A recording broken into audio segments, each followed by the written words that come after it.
Right, the lovely Lottie with a red flag ready to flutter is down there. I can see Morgan Creasy at the back of the grid on his distinctive machine, so that'll be one to watch at the start there, Rick, because he will fly off the line. He's definitely no slouch. Quite a few rookie vests on the grid there.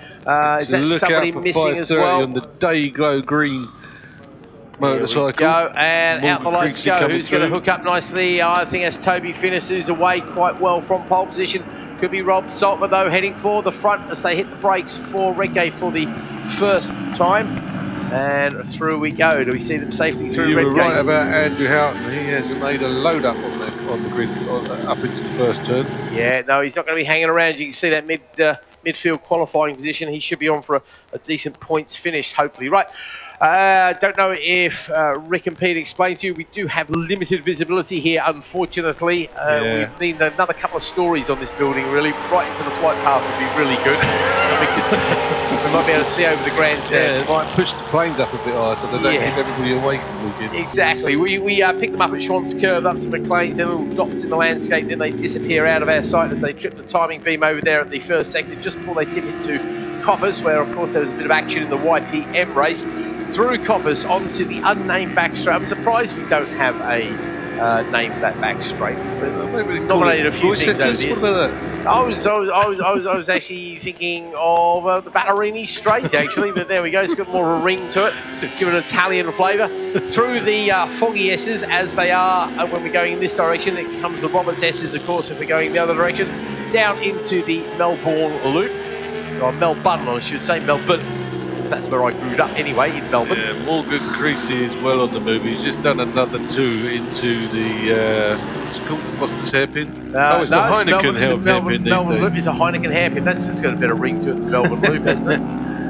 Who knows? Anyway, looks like we're all safely through the lap for the first time as the leaders come over the line. That looks like Rob Saltmer, who is indeed leading the way. Now, Rob, as I mentioned, is on the sport bike. He's ahead of Toby Finnis. Then it's Adam Jameson, who's second of the sport bikes. Tim James Fern chasing hard after him. It's Logan Stone moving up very nicely indeed. Travis Rooker has come across the line, losing a couple of places overall, but he's still second of the twins, ahead of Ben Brown. Then it's Hayden Kilworth, definitely proving to be the quicker of the Kilworths. However, Jordan has made up 10 or so places looking down there at the timing screen. And I'm going to see where Morgan Creasy has come across the line. Creasy's made up 17 places on the opening lap. Comes across the line in 14th place. So excellent start. Also, Andy Houghton, well, he's showing us having lost 6 places when in fact he's actually gained about 10 places. Yeah, exactly. That's just the way these things work. So up to Coppers already for the leaders. They trip the timing beam. We now start to get the sector times coming in at the first half. And fastest of all through the first sector, it is Adam Jameson.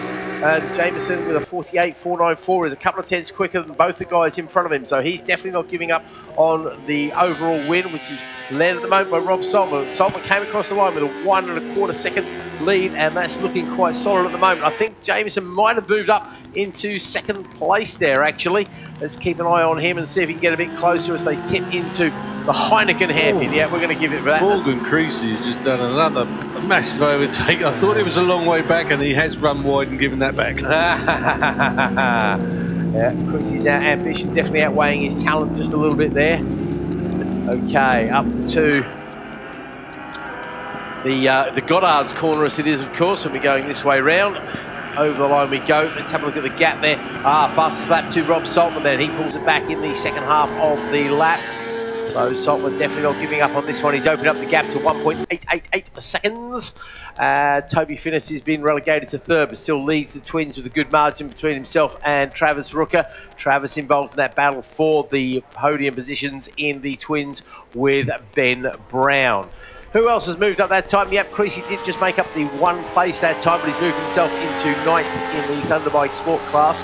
Kilworth makes up another place. That's Jordan making up a place with his nice new shiny city boots on his hoofs there. Andy Houghton making up another 2 places, brings himself up to 14th in class. So he's done better than he did in qualifying already. Let's see if he can move past. That's pretty impressive from where he's come from to get to that position already. Yep, he's less than a second behind Wilton as well. We're only 2 laps in. Yeah, exactly. Well, we've only got 5 lap races, of course. Very much a dash for the cash today, isn't it?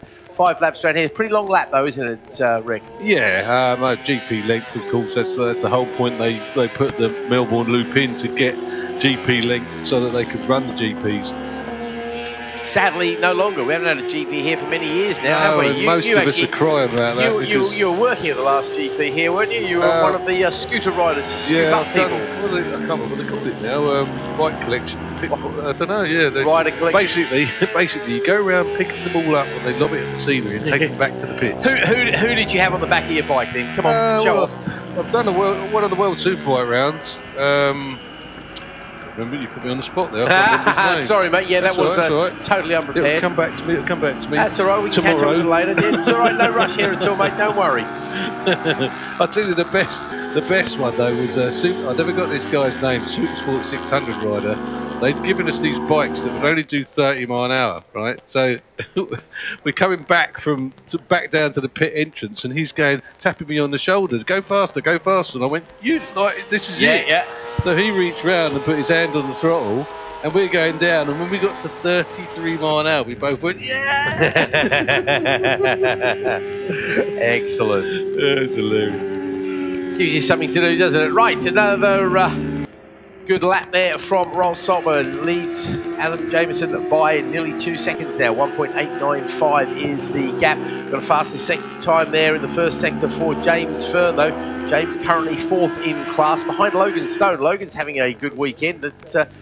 Looking very good indeed. He been doing a lot of work with Matt Weatherall now. Matt, I'm guessing he's not here this weekend, unfortunately. Matt normally joins us in the commentary box for the Thunderbike Sport race. He's one of our senior instructors, but unfortunately, I know Matt's had some family issues that he's obviously take precedence over the racing. As always, yeah. No, we've all been in that position at some time, of course. We're just having a look at the leaders making their way up towards us. Look at this battle for second place. That is the three of them. Stone is closing on Jameson. I tell you, that's the battle, mate. Let's forget Saltmore in the lead. He's going to come across the line and get the last lap flag very shortly. That's over the line we go. No, next time round, sorry for the last lap flag. Yeah, second, third, and fourth. This is looking like a good chair, and actually fifth. So we could have some changes of position on this last lap. We certainly could. Yeah, we are indeed on the last lap. Fastest sector time for Logan Stone in the second sector as he looks to close that gap. They got it down to within a tenth of a second over the line there. They're into the 39s. Top three all into the 39s. This is the hot pace around here. The other thing we've got to keep an eye on, Rick, actually, is the lap records, of course. Yeah. Well, we did see most of the lap records tumble last year. We didn't see the Club and 6 or the Rookie 6 tumble last year for whatever reason. But this year, I think we need to keep a close eye. The time we're looking for is Dan Mercer's time from last year, a 41.391. So there you go. First race of the day. We've already got a lap record. Who's the quickest of the Super Twins out there, mate? Well, I'm just trying to work. That's all right. We're looking for Alfie Davidson's lap record of a 37.6. So Alfie, one of the youngsters there, very quick indeed. So that's his. But I think at the moment, it looks like Logan Stone has got the lap record. So there you go, Matt, if you're listening to that one. And I tell you what, he might also have second place. He's going to have a good look at Jameson on the brakes into the Melbourne Loop. Can't quite do it. Pulls alongside briefly, but I think Adam's a little bit stronger down there. That's not the first time on this lap he's had a go, because he had to go into Redgate, Logan Stone. And I think he's going for it. He's got to go for the suicide squeeze into Goddard. Jameson, experience so strong on the brakes, isn't he? Wait to see. If he can get the drive out, Rob Saltman's going to come out and he's going to say hello to the checkered flag right now. There we go. That flutters away. Cheers to him. And it is Adam in second there. Logan just in third, only by a fraction of a second away, though. Literally, it's a 10.184. Oh, I can see that scrap going all weekend. Absolutely, my friend. But 39.401, that does give Logan the lap record. Faster the Super Twins is Toby Finnis, who comes across the line in fifth place.